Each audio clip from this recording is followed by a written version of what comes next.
Tuloy-tuloy ang takbo ng mga sasakyan sa magkabilang lane ng Katipunan Avenue sa Quezon City, masdan ng isang kotse sa northbound lane na biglang dumiretso sa Center Island.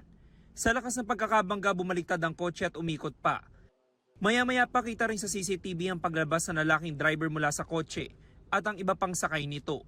Nayupi ang harapang bahagi ng kotse at nabasag din ang windshield.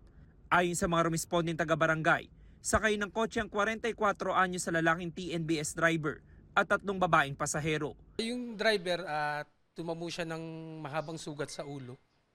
So dinala namin at binigyan muna namin ng pangunang lunas. Yung mga sakay niya may mga minor injury. Ang isang babaeng pasahero ay nagkasugat sa gilid ng mata at tuhod. Nasaktan din ang 2 pang pasahero.